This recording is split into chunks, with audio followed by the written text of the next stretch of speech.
तो चलिए एक बार हम लोग फटाफट करते हैं इसको रिकॉल और बढ़ते हैं फिर आगे, है ना। तो रे डायग्राम बनाने के लिए हमारे पास 4 सेट ऑफ रूल्स था। वो 4 सेट ऑफ रूल्स था रे डायग्राम फॉर्मेशन के लिए। कनकेव मिरर के केस में, तो कनकेव मिरर क्या है, स्फेरिकल मिरर है, ठीक है। इसके बारे में डिटेल हम लोग पिछले क्लास में पढ़े ही थे, तो हम लोग फटाफट देखते हैं।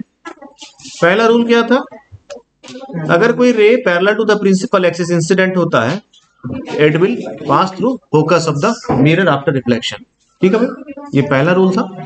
दूसरा क्या था, सेंटर कर्वेचर से पास करने वाला सारा इंसिडेंट रे बाउंस बैक होगा by following the same path. ठीक है, सेंटर ऑफ कर्वेचर से जितना भी रे इंसिडेंट होगा सेंटर ऑफ कर्वेचर से ही रिफ्लेक्ट बैक होना। ठीक है। थर्ड क्या था हमारा, थर्ड जो था वो रिवर्स था फर्स्ट रूल का। अगर कोई रे जो है इंसिडेंट है थ्रू फोकस, तो it will reflect back parallel to the principal axis. ठीक है भाई। और हमारे पास फोर्थ रूल था, अगर कोई पोल पर इंसिडेंट हो रहा है तो जितना एंगल बनाते हुए इंसिडेंट हो रहा है, एंगल बनाता हुआ मतलब angle formed by principal axis and the incident. ठीक है भाई, इतना ही एंगल रिफ्लेक्टेड रे के साथ प्रिंसिपल एक्सिस के साथ बनाता हुआ पास करेगा। ठीक है, ये हमारा फोर्थ रूल था। इन 4 सेट ऑफ रूल्स के लिए हम लोग कुछ सर्टेन पोजीशंस के लिए जो ऑब्जेक्ट का लोकेशन था उसके लिए हम लोग रे डायग्राम फॉर्मेशन कर रहे थे। ये कहानी था पिछले क्लास का। बढ़ते हैं हम लोग आगे। ठीक है भाई, अब पहला हमारे पास, चलिए पहला पोजीशन है हमारा when object is placed beyond C, है ना। तो जब बियॉन्ड सी होगा तो उसका रे डायग्राम कैसा बनेगा इसको हम लोग देखते हैं। सबसे पहला काम मिरर ड्रॉ करना है, प्रिंसिपल एक्सिस ड्रॉ करना है, pole of the mirror locate करना है, फोकस लोकेट करना है और सेंटर ऑफ कर्वेचर लोकेट करना है और ऑब्जेक्ट को प्लेस करना है बियॉन्ड सी।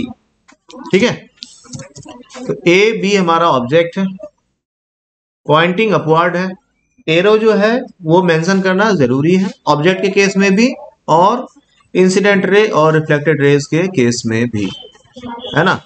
ऑब्जेक्ट के केस में एरो जो है वो इंडिकेट करता है whether the image is erect और इन्वर्टेड, तो इसको डिनोट करने के लिए एरो मार्क करना मैंडेटरी है। ठीक है भाई। और इसी तरह से इंसिडेंट रे और रिफ्लेक्टेड रे में एरो जो है अगर वो पॉइंटिंग टुवर्ड्स मिरर है इसका मतलब वो इंसिडेंट रे होता है, और इफ द रे is pointing outwards from the mirror है तो इसका मतलब वो रिफ्लेक्टेड रे। ठीक है, इस केस में हम लोग ऐसा एक रे लिए that is parallel to the principal axis. Reflection के बाद किधर से जाएगा, फोकस से जाएगा। दूसरा हम लोग लिए इंसिडेंट करता हुआ through focus, after reflection it will pass through parallel to the principal axis. और इसका जो मीटिंग पॉइंट होगा, तो ये मीटिंग पॉइंट क्या होगा, उसका इमेज होगा। देखो एक्चुअली ये हम लोग इमेजिन करके बनाते हैं। ठीक है, यहाँ जो पूरा इमेज हम लोग देखो, अभी पूरा इमेज जो ये बना दिया ना, ये इमेज हमारा इमेजिनरी इमेज होगा। इमेजिनरी इमेज मतलब वो रियल और इमेजिनरी नहीं समझना। ये क्या है ना, एक्चुअली हम लोग पूरा एक एक पॉइंट का इमेज नहीं बनाते हैं क्योंकि एक एक पॉइंट का इमेज बनाना पॉसिबल नहीं होता है। इसलिए हम लोग इस ऑब्जेक्ट का एक पॉइंट लिए, जो पॉइंट यहाँ, ठीक है, इस पॉइंट का सिर्फ इमेज यहां बनाए, है ना। अगर पूरा इमेज बनाना है तो इसका मतलब ऐसा इन्फिनाइट नंबर ऑफ रेज जाएगा इससे parallel to the principal axis, एक एक इन्फिनाइट नंबर ऑफ रेज का ऐसा, फिर यहाँ पर एक एक का इंटरसेक्शन होगा ऐसा करके। इतना संभव है नहीं बनाना, क्योंकि एक पूरा ऑब्जेक्ट कितना रे पास कर सकता है भाई, इनफाइनाइट नंबर ऑफ रेज पास कर सकता है ना। तो इतना करेंगे तो कहानी ही खत्म हो जाएगा। इसलिए हम लोग क्या करते हैं भाई, इमेजिन कर लेते हैं उसको, क्या कि अगर ये वाला पॉइंट का इमेज यहां बन रहा है तो रेस्ट जो है इसी ऑर्डर में बन जाएगा, है ना। ये हमारा प्री एजम्पशंस है, ऐसा मान करके डायग्राम बनता है, समझ गए। डायग्राम जो है इसीलिए एक्चुअल इमेज नहीं होता है। प्रीवियस क्लास में हम लोग इमेज और रे डायग्राम में डिफरेंस समझे, तो ये चीज समझ में आया। तो हम लोग जो रे डायग्राम बना रहे हैं सिर्फ एक पॉइंट का बना रहे हैं, that point is a point का इमेज यहां बन रहा है बस, यहाँ, है ना। इसी से हम लोग सारा कंक्लूजन निकाल लेते हैं कि इमेज इन्वर्टेड होगा, इमेज का साइज क्या होगा। एक पॉइंट का इमेज बना करके इतना सारा चीज हम लोग प्री एज्यूम कर लेते हैं, पूरा इमेज नहीं बन रहा है। ठीक है, और जैसा करते हैं वैसा ही होता भी है। समझ गए बात को? क्योंकि एक एक पॉइंट का इमेज बनाना पॉसिबल नहीं है ना। क्यों? क्योंकि एक कितना भी छोटा ऑब्जेक्ट रहेगा उसे इनफिनाइट नंबर ऑफ रेज पास करेगा, है ना। अब उतना सारा रेज को कैसे ड्रॉ करें? Is it possible? नो।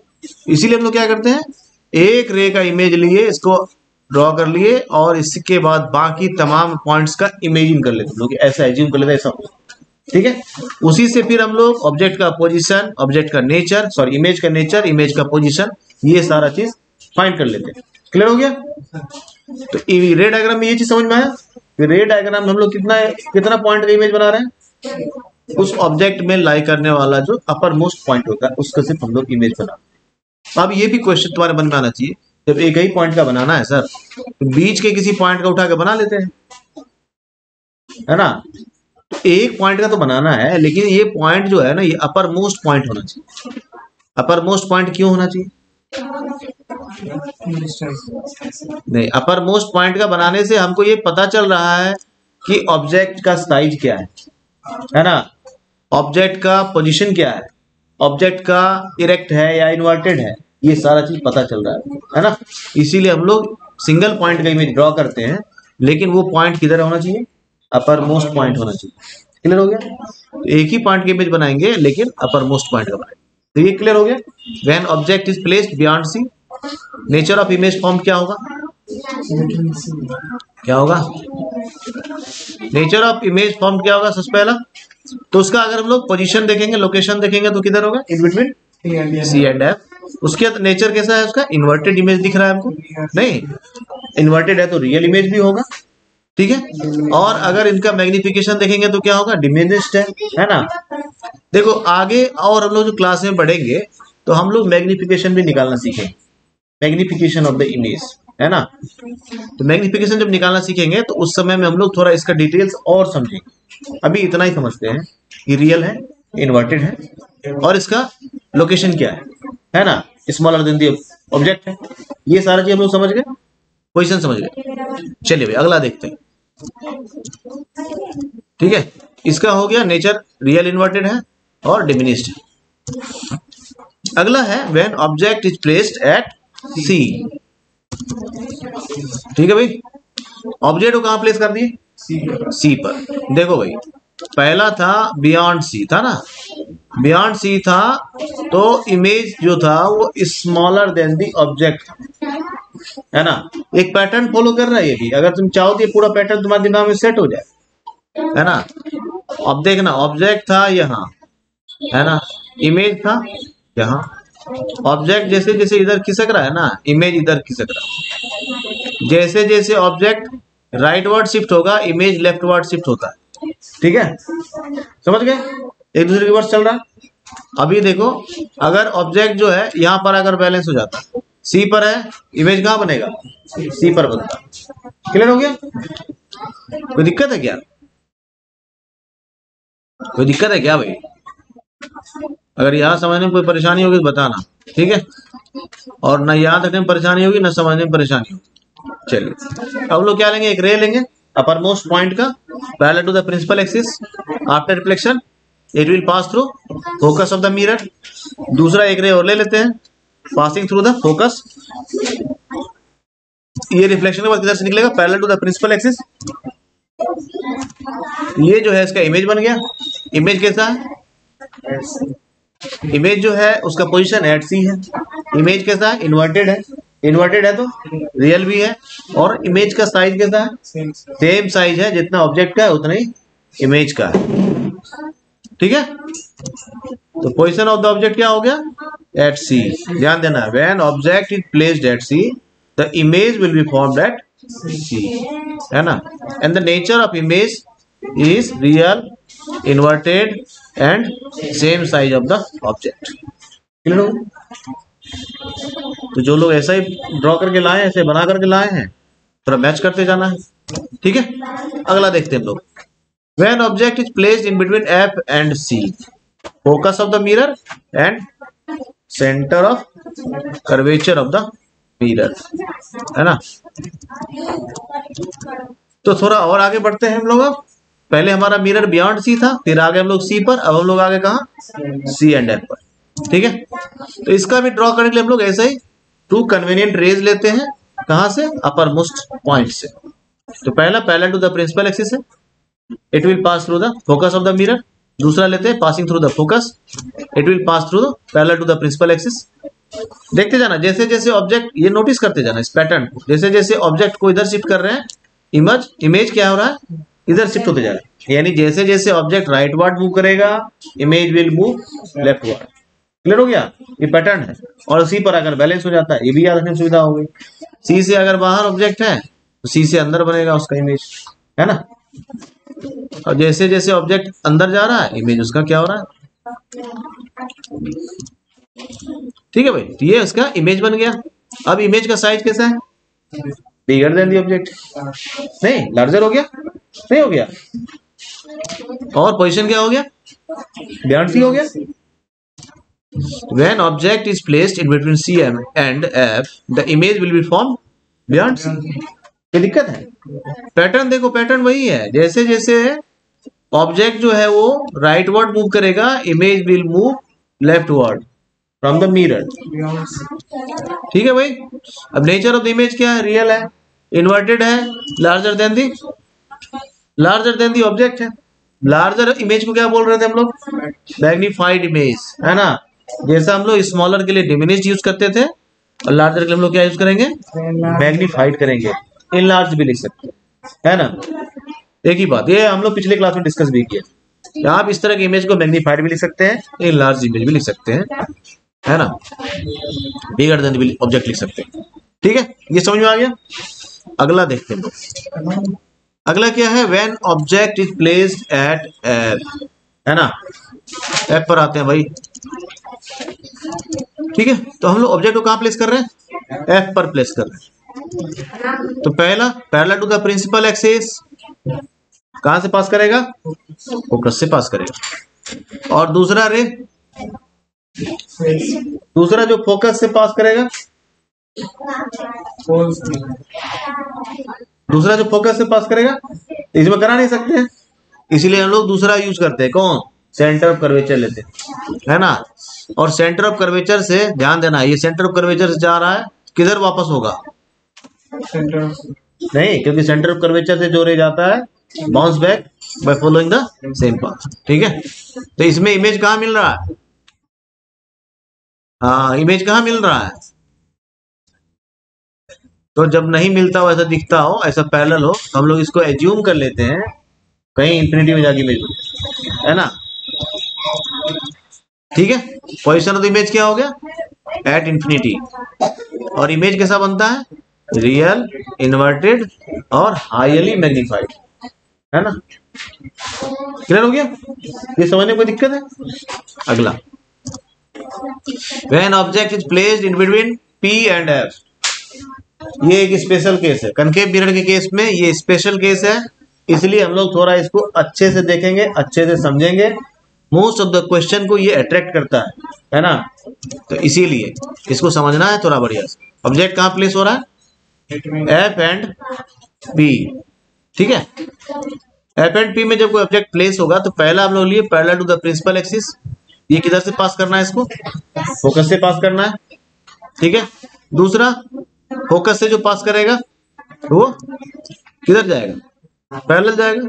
सी से जो पास करेगा, बहुत अच्छे, सी से जो जाएगा वो सी पर ही बाउंस बैक होगा। अब देखो ये कहीं मिलने वाला है क्या इधर, तो इसको हम लोग क्या करते हैं, एक्सटेंड करते हैं। अब देखो ये वर्चुअली इधर एक्चुअली मिल रहा है क्या, नहीं मिल रहा है, ये वर्चुअली मिल रहा है, हम लोग जबरदस्ती मिला रहे हैं। जैसे इससे पहले सारे केस हम लोग को दिख रहा था साफ साफ कि ये मिल रहा है, कहीं ना कहीं नहीं दिख रहा था, इंटरसेक्ट कर रहा था ना सारे केस में। This is the only case where we virtually intersect both the rays, है ना। इससे पहले केस में क्या था, सारा खुद ही मिल रहा था, ऐसा हमको दिख रहा है ना। इस केस में हम लोग उसको वर्चुअली एक्सटेंड किए हैं और उसको जबरदस्ती हम मिला रहे हैं, भाई इस पॉइंट पे तू मिल रहा है ना। तो इस इमेज को क्या बोलते हैं हम लोग, वर्चुअल इमेज बोलते हैं। क्यों वर्चुअल इमेज बोलते हैं, समझ में आया। पहला तो नेचर होता है वर्चुअल इमेज का, it will form behind the mirror, है ना, इसके लिए भी। लेकिन ये देखो वर्चुअली मिलाते हैं इसको हम लोग, एक्चुअली मीट नहीं कर रहा। जहां एक्चुअली मीट करता है उसको रियल इमेज बोलते हैं, है ना। जब भी एक्चुअली मीट करेगा तो वो होगा केस किसका, रियल इमेज का, इसलिए तो इसको रियल इमेज बोलते हैं। समझ बात आई, इसको रियल इमेज क्यों बोल रहे हैं, इसीलिए बोल रहे हैं क्योंकि ये रियली मीट करता है ना। ये ए लिखा हूं, ठीक है, ये हो गया real image when virtually meet.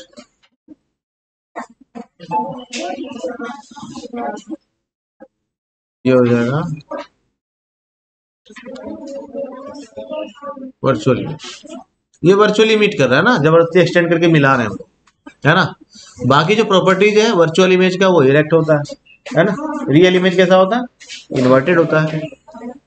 कल का एक काम में लिख लो, ये करके लाना है, रियल इमेज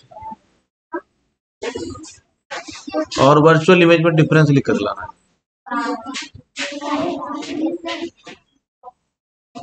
ठीक है। तो इसमें बहुत सारी चीज लिख सकते हैं, इन्वर्टेड होता है, इरेक्ट होता है। साइज के बारे में लिखना है तो उसके बारे में देखो कोई पैटर्न फॉलो कर रहा है कि नहीं कर रहा है, मीटिंग कैसा करता है, ये एक्चुअली मीट करता है, वर्चुअली मीट करता है, इस पर लिख सकते हो। इसको कर्टेन पर ले सकते हैं, नहीं ले सकते हैं, इसको ले सकते हैं, नहीं ले सकते हैं। ऐसा वेरियस पॉइंट्स पे डिस्कस करते हुए दोनों के बीच में डिफरेंसेस लिख कर लाना, ठीक है। चलिए, तो अब ये क्या है, एकमात्र केस होता है कनकेव मिरर केस में जिसमें इमेज कैसा फॉर्म हो रहा है, वर्चुअल फॉर्म हो रहा है ना, बिहाइंड द मिरर फॉर्म हो रहा है। देखो सारा स्पेशल केस है इसके साथ। इसे प्रीवियस केस में जितना भी हम लोग देखे, सारे केस में इमेज किधर फॉर्म हो रहा, in front of the mirror हो रहा, नहीं, this is the only case where image is form just behind the mirror.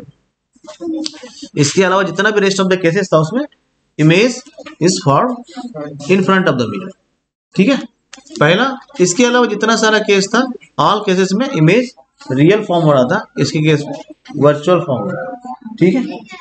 इतना सारा केस था, उस सारे केस में इमेज फॉर्म था इन्वर्टेड, इसमें इमेज कैसा हो रहा है, इरेक्ट हो रहा है ना। क्लियर हो गया, ये स्पेशल केस क्यों है, समझ में आ गया सबको। इसमें पोजीशन क्या होगा, बिहाइंड द मिरर, और nature of the image virtual हो जाएगा, वर्चुअल है तो इरेक्ट हो जाएगा, और मैग्नीफाइड इमेज। क्लियर हो गया, हाँ समझ में आया सबको। इमेज कैसे फॉर्म हो रहा दिख रहा है ना, हाँ ठीक है भाई। देखो एग्जाम में अगर इस तरह का इमेज फॉर्मेशन आए तो क्या नहीं करना है और क्या करना है इसको समझना है, ताकि तुम्हारा वहां एग्जाम में डायग्राम बनाने में परेशानी ना। देखिए भाई, एग्जामिनर क्या चेक करता है और क्या चेक नहीं करता। एग्जामिनर कभी भी एफ और पी के बीच का डिस्टेंस चेक करने के लिए नहीं बैठा होगा। एग्जामिनर कभी भी सी और एफ के बीच का डिस्टेंस चेक करने के लिए नहीं बैठा होगा। लेकिन अगर ये तुम्हारा इंटरसेक्ट नहीं कर रहा है तो ये चेक करने के लिए वो बैठा हुआ है, तो ये दिखता है ना। अब तुम्हारा ये कैसे मीट करेगा, तो इसके लिए तरीका क्या होता है, सबसे पहले प्रिंसिपल एक्सिस ड्रॉ करना है, मिरर ड्रॉ करना है, सी और एफ ये ड्रॉ नहीं, ये पॉइंट नहीं इंडिकेट करना है कहाँ है ना। तो पहला, अगर हमको इमेज लेना है, इमेज ले लो, सॉरी ऑब्जेक्ट लेना है, ऑब्जेक्ट ले लो, और ऑब्जेक्ट के साथ पहला सी से एक लाइन ड्रॉ कर लो, है ना, सिंपल हो गया। उसके बाद जो दूसरा हम लोग ड्रॉ कर रहे हैं, या पहला जो है, मान लो ये अगर ड्रॉ किए हो, पहला अगर ये ड्रॉ कर लिए हो तो ठीक है, सी का पॉइंट लोकेट नहीं करना है। उसके बाद क्या करना है, एक कन्वेनियंट लाइन ड्रॉ करो यहां से, इस तरह से कि तुम्हारा खूब अच्छा से इंटरसेक्ट कर ले, जिस जगह से ये पास करे ना उसी को इंडिकेट करके सीधी, ये बाद में करना है हमेशा, है ना। जैसे तुम पहले करोगे, कई बार क्या होता है तुम्हारे डायग्राम में थोड़ा भी भूल होगा, अब ये मीट कर रहा है कहाँ, तुम्हारे कॉपी से जाके बाहर, तुम्हारी परेशानी बढ़ जाएगी, तुम्हारा टाइम कंज्यूम होगा उसमें, है ना। इसीलिए क्या करना है, यहाँ पर जानकारी तुम्हारे पास है ही, थोड़ी चालाकी भी करनी है ना।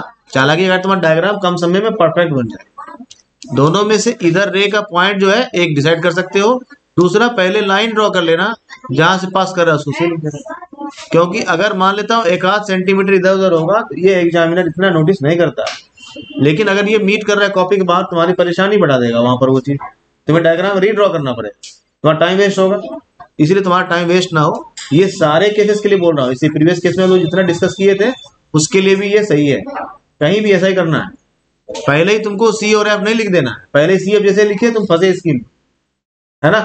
पहले इमेज ड्रॉ कर लेना, उसके बाद पॉइंट लोकेट करना, yes this is our F and this is our C. Clear हो गया। ये पहले इंडिकेट कर लोगे परेशानी बढ़ जाती, ठीक है। तसल्ली से बना लो, फिर जहां तुम्हारा है वहां इंडिकेट कर दो, है ना। क्लियर हो गया। आगे बढ़े। इमेज फॉर्मेशन में भाई इतना ही है हमारा। अब हम लोग आगे नेक्स्ट सेशन में जाएंगे।